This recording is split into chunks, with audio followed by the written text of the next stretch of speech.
Good morning everybody. जो अपना जो महिला एवं बाल विकास जो चल रहा था राजस्थान पुलिस के लिए, उसमें हमने लास्ट जो क्लास थी उसमें हमने किया था जो महिलाओं के विरुद्ध अशिष्ट रूपण जो था। ठीक है, तो आज अपन कर रहे हैं अनैतिक व्यापार। देखो ये भी एक अधिनियम है, इसका नाम है अनैतिक व्यापार निवारण। अब देखो आप प्रतिषेध को कहीं निवारण भी लिख सकते हो, मैंने कल बताया भी था। निवारण है अधिनियम, अधिनियम 1956, अनैतिक व्यापार निवारण अधिनियम 1956। ठीक है, तो सबसे पहले आपको पता है अपन क्या पढ़ते हैं, उद्देश्य। तो इसका उद्देश्य जो है, ये उद्देश्य क्या है कि अनैतिक व्यापार को रोकना। अनैतिक व्यापार यानी कि वेश्यावृत्ति, वेश्यावृत्ति, अनैतिक व्यापार को रोकना और कानून बनाना। क्या बनाना? कानून बनाना। ये इसका क्या है, उद्देश्य है। ये मैं ये नहीं कह रहा ये भारत की गंभीर समस्या है, ये पूरे विश्व की गंभीर समस्या है भाई। तो इसके भारत जब आजाद हुआ था तो 1950 में एक विश्व सम्मेलन हुआ था जिसमें ये बताया गया था कि अनैतिक व्यापार जो है ये एक बहुत गंभीर समस्या है और इसके लिए मतलब हर देश ने अलग अलग कानून बनाए थे। तो अपने भारत ने जो कानून बनाया था वो कब बना था? 1956 में। ठीक है, इसमें टोटल धाराएं अपन को पढ़नी तो वैसे 23 ही है, लेकिन इसमें है कुल धाराएं कितनी? 25। ध्यान रख लेना ये। तो सबसे पहले स्टार्ट करते हैं धारा फर्स्ट या सेक्शन फर्स्ट। उसमें यही है जो आज तक पढ़ते आए हैं, जैसे पीछे तक संक्षिप्त नाम और विस्तार, या फिर ऐसा लिख लो प्रारंभ और विस्तार, यही पढ़ते आए। तो संक्षिप्त नाम तो ये हो जाएगा अनैतिक व्यापार निवारण अधिनियम 1956, और इसमें लिख लेना ये प्रारंभ कब हुआ, ये इंपॉर्टेंट भी है, 30 दिसंबर 1956। ये जब बना हाथों हाथ इसको लागू कर दिया गया, और इसका जो विस्तार है वो पूरे संपूर्ण भारतवर्ष में है। विस्तार जो है ये संपूर्ण भारत में है। ठीक है, देखो अनैतिक व्यापार निवारण अधिनियम 1956, प्रारंभ 30 दिसंबर 1956 और विस्तार संपूर्ण भारत में। ये सेक्शन फर्स्ट। अब देखो सेक्शन सेकंड क्या कहता है। सेक्शन सेकंड में अपन क्या पढ़ते हैं? परिभाषाएं। तो इसमें भी परिभाषाएं पढ़ेंगे। सेक्शन सेकंड तो परिभाषा। तो सबसे पहले परिभाषा है 2A और वो है वेश्यागृह। वेश्यागृह, देखो वेश्यागृह क्या होता है? किसी भी मकान, किसी भी घर का ऐसा भाग, देखो ध्यान से सुन लेना, किसी भी घर, किसी भी मकान का ऐसा, मतलब मकान का कोई ऐसा भाग जहां विलुप्त, या फिर आप ऐसा बोल सकते हो कि लाभ के प्रयोजन के लिए, यानी कि लोभ के प्रयोजन के लिए कोई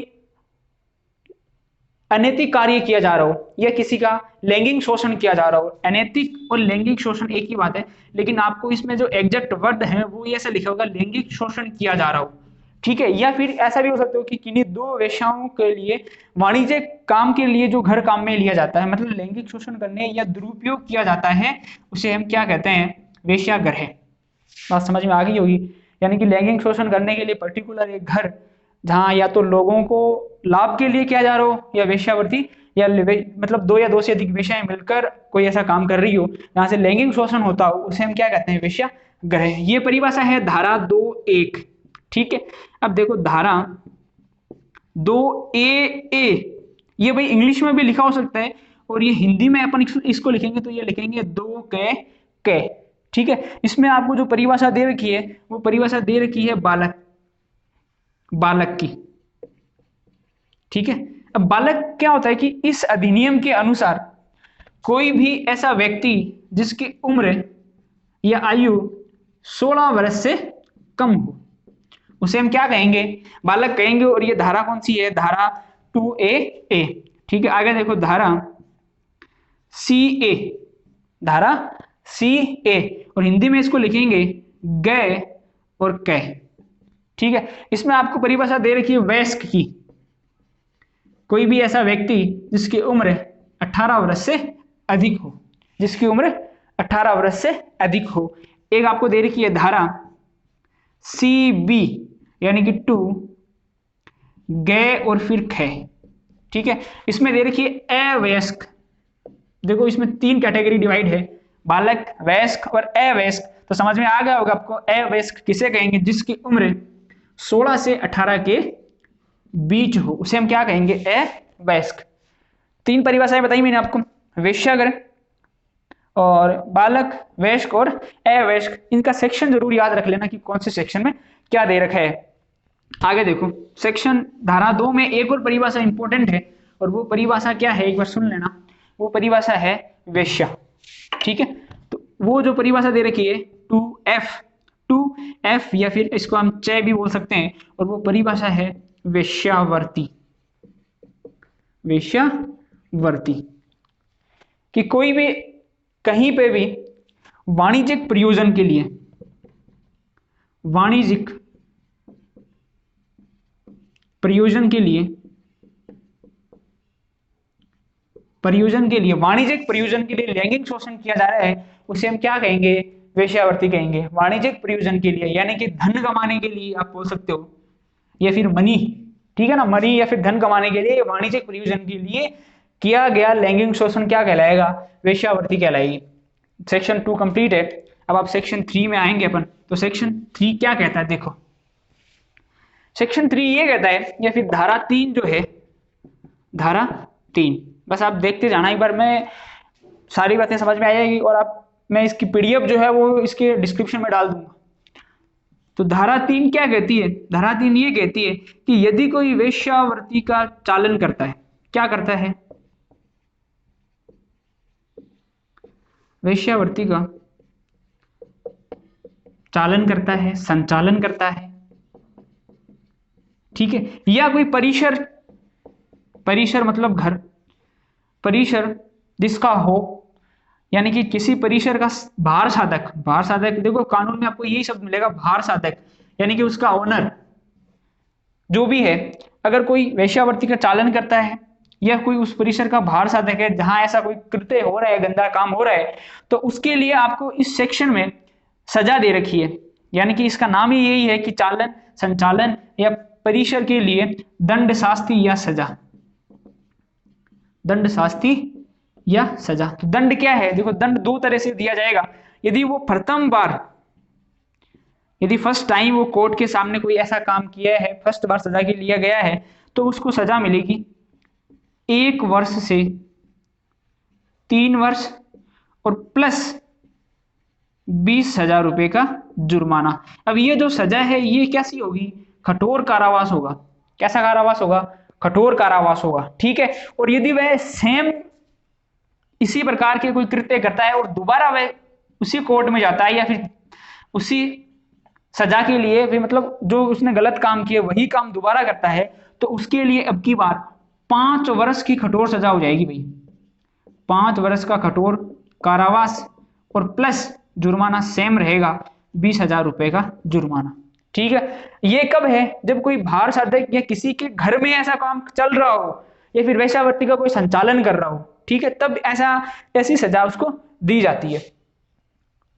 अब देखो धारा नंबर 4 या सेक्शन नंबर 4, तो सेक्शन नंबर 4 क्या कहते हैं कि यदि कोई वेश्यावर्ती के उपार्जनों पर जीवन निर्वाह करे, बात समझ में आ गई होगी कि जो वेश्यावर्ती के जो पैसे आते हैं, ठीक है, तो उनके ऊपर ही उसका क्या चलता हो, जीवन चलता हो। वेश्यावर्ती उपार्जनों पर जीवन निर्वाह है, जीवन निर्वाह है। अब देखो इसमें वो लोग भी आते हैं ना जो लोग आंशिक रूप से होते हैं, कुछ लोग तो पूर्णतः इस पर आश्रित होते हैं और कुछ लोग आंशिक होते हैं। अगर किसी ने ये कहा ना कि सर मैं तो पार्टी की सरकारी पे हूं, तो वो भी क्या आएगा इस सेक्शन के अंतर्गत, मतलब उसको भी सजा मिलेगी, ठीक है ना। तो आंशिक रूप से या पूर्ण रूप से, दोनों तरह से हो सकता है। तो अब देखो इसमें क्या दे रखा है कि उसको सजा होगी जो होगी वो होगी 6 माह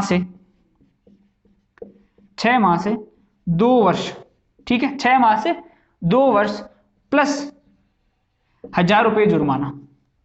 अब इसमें एक बट लगा के या फिर परंतु लिख के एक लाइन लिख रखी है कि यदि ये इसकी इच्छा के विरुद्ध है, भाई 2 वर्ष, ये तो मिनिमम है 6 माह से 2 वर्ष, और मैक्सिमम इसमें हो सकती है 7 वर्ष। क्या हो सकती है? 7 वर्ष, यानी कि अधिकतम आपको कितनी सजा हो सकती है? 7 वर्ष। एक चीज और ध्यान रखना, जहां मैं कठोर नहीं लिखूं इसका मतलब यही है, इसमें जितने भी सेक्शन है सब में जो आपको कारावास मिलना है ना, वो सब में कैसा मिलेगा? कठोर कारावास ही मिलेगा, ये इसमें बिल्कुल मेंशन है। परंतु यदि ये जिस वेश्यावृत्ति या जिस व्यक्ति के विरुद्ध है, इच्छा के विरुद्ध है, इच्छा के विरुद्ध है, तो ये जो सजा है ये 14 वर्ष की भी हो सकती है। भाई यदि जो व्यक्ति है उसके इच्छा के विरुद्ध ये काम हो रहा है ना, तो ये सजा कितनी हो जाएगी? 14 वर्ष। और यदि वह बालक है, देखो यदि वह बालक या अवयस्क है, तो यहां आपको बात समझ आ जानी चाहिए कि अवयस्क और बालक क्या होता है। तो ये जो सजा है ये कितनी हो जाएगी? आजीवन कारावास, आजीवन कारावास। तो ध्यान रखना कि जब बालकों के विरुद्ध, इसमें देखो बालकों के विरुद्ध जो भी अपराध होगा उसमें कम से कम तो 7 साल की सजा होगी और ज्यादा से ज्यादा आजीवन कारावास, इससे कम सजा का कहीं कोई प्रस्ताव नहीं है इसमें। ठीक है, धारा 3 होगी और धारा 4 थी, है ना, वेश्यावृत्ति के उपार्जनों पर जीवन निर्वाह। और अब देखो धारा 5, धारा 5 क्या कहती है? अच्छा, धारा 5 में आपको ऐसे बता देता हूं कि धारा 5 जो है ये कहती है कि कोई भी वेश्यावृत्ति आदमी यदि कोई करता है और या फिर कोई करवाता है, या तो कोई करता है या फिर कोई संचालन करवाता है, उसको विलुप्त करवाना। एक तरह से आप क्या कह सकते हो, किसी भी कार्य में उसको जानबूझकर झोंकना, मतलब डालना उसको उस कार्य में, तो उसके बारे में धारा 5 जो है ये कहती है। उसके लिए सजा जो है वो आप ध्यान रखना 3 वर्ष से 7 वर्ष की सजा हो सकती है। ठीक है, और सेक्शन नंबर धारा 6, विलुप्त करना, विलुप्त करना। ठीक है, और सेक्शन नंबर 7 है, ये सेक्शन नंबर 7 जो है ये है कि यदि कोई संरक्षक है, संरक्षक है और वो इस कार्य में किसी को विलुप्त कर देता है, जैसे मान लो, इसको इसलिए समझाना इंपॉर्टेंट है, जैसे मान लो कोई हॉस्टल में रह रहा है, कोई किसी हॉस्पिटल में काम कर रहा है और उसको जानबूझकर कोई ऐसा कृत्य करवाना, ऐसा कैसा वेश्यावृत्ति करवाना और उसे लोभ देना, विलुप्त करना, मतलब लोभ देके ऐसा कोई कृत्य करवाना, तो उसके लिए भी क्या है सजा है। यदि वह मान लो अवयस्क और बालक है, वैसे तो उसकी सजा जो है 3 वर्ष से 5 वर्ष है, और यदि वह बालक है तो उसकी सजा जो है वो 7 वर्ष से कितनी है? आजीवन कारावास। ठीक है, बात समझ में आ गई होगी। ये सेक्शन नंबर 5, 6 और 7, ये 3 वर्ष से 7 वर्ष है। और जो धारा 6 इसमें कोई विलुप्त करवाता है, इसमें कोई संरक्षक है और वो उन लोगों को विलुप्त कराता है जो उसके सानिध्य में रह रहे हैं, तो उस इसमें ये भी हो सकता है 7 वर्ष से आजीवन कारावास। ठीक है, और धारा नंबर 7 हो गई। धारा नंबर 8 आपको करने की जरूरत नहीं है। और इसके बाद अपन करते हैं कि इनके जो विचारक हैं या फिर इनके बारे में जो कहे क्या है कि एक धारा नंबर 13 दे रखी है, धारा नंबर 13, इसमें एक राज्य सरकार जो है एक अधिकारी को नियुक्त करती है। किसको नियुक्त करती है? राज्य सरकार एक पुलिस अधिकारी को नियुक्त करती है। किसको नियुक्त करती है? पुलिस अधिकारी को नियुक्त करती है। और जो अधिकारी होता है वो SI लेवल का होना चाहिए। कहने का मतलब, ऐसा कोई केस होता है तो उसमें जो अधिकारी होता है वो उप निरीक्षक SI लेवल का ही होना चाहिए। इससे नीचे लेवल का जो आदमी होता है वो इस मतलब उसे राज्य सरकार अधिकारी नहीं देता या फिर जांच करने के अधिकारी नहीं देता। धारा नंबर 14 जो है उसमें ये दे रखा है संज्ञेय मामले हैं, मतलब अब बिना किसी वारंट के ऐसा कोई मामला चल रहा है। संज्ञेय का मतलब होता है कि बिना किसी वारंट के आप उसमें उसे गिरफ्तार कर सकते हो। ठीक है, और धारा नंबर 15 है वो है तलाशी लेने का अधिकार। आप कहीं भी जाकर तलाशी ले सकते हो। इसमें लिख रखा है नीचे नोट, यदि कोई किसी का प्राइवेट घर है, प्राइवेट होम है, तो आप उसमें आपको किसकी जरूरत पड़ेगी? वारंट की आवश्यकता पड़ेगी, अन्यथा आप कहीं भी जाके तलाशी ले सकते हो। तलाशी लेने वाला आदमी जो है वो फर्स्ट ग्रेड का होना चाहिए, प्रथम लेवल का होना चाहिए, राजपत्रित मतलब फर्स्ट लेवल का होना चाहिए, जिसके साइन कहाँ चलते हो, नोटेरी कर सकता हो, ऐसा आदमी होना चाहिए। ये धारा 15 होगी। इसके बाद में देखो धारा 19। धारा 19 क्या कहती है? धारा 19 ये कहती है कि संरक्षा गृह, देखो ये धारा एक बार साथ साथ करा देता हूं मैं। धारा 21 जो है ये संरक्षा गृह का निर्माण कराती है, और ये काम कौन करता है? राज्य सरकार। यानी कि राज्य सरकार जो है ये संरक्षा गृहों का निर्माण किस अनुच्छेद के तहत कराती है? 21 के अनुच्छेद मतलब 21 के अनुसार तो राज्य सरकार सुरक्षा गृह का निर्माण कराती है, लेकिन मजिस्ट्रेट के आदेश के ऊपर इस सुरक्षा गृह में रखा जाता है जब किसी व्यथित व्यक्ति को या फिर किसी महिला को, तो वो इस अनुच्छेद नंबर धारा नंबर 19 के अंतर्गत मजिस्ट्रेट के आदेश पर इसको यहाँ रखा जाता है। ये देखो दोनों मिक्स हो गए होंगे। देखो दोबारा समझाता हूँ कि जो सुरक्षा गृह इनका निर्माण तो कौन कराती है? राज्य सरकार, धारा नंबर 21 के अनुसार। और जब इसमें किसी को रखते हैं तो वो किसका आदेश होता है? मजिस्ट्रेट का आदेश होता है। धारा नंबर 19 के अनुसार सुरक्षा गृह के अंदर उन्हें रखा जाता है। ठीक है। और धारा नंबर जो 22 है ये है विचारण। कि मान लो कोई अपराध हो गया तो उसके ऊपर सजा कौन सुनाएगा? तो पता ही है कौन सुनाएगा? प्रथम वर्ग न्यायालय, प्रथम वर्ग न्यायाधीश और या महानगर मजिस्ट्रेट ये जो है इसके ऊपर विचारण करेंगे।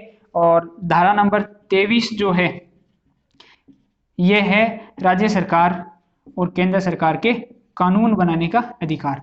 अब भाई इसमें कुछ समझ में नहीं आया हो तो इसमें आप कमेंट कर देना कि भाई ये समझ में नहीं आया है, और ये थोड़ा सा बड़ा था इसलिए थोड़ा सा लेंथी हो गया होगा वीडियो। और आप जब भी वीडियो देखो तो प्लीज आप लाइक, शेयर और सब्सक्राइब जरूर करें। ठीक है, धन्यवाद।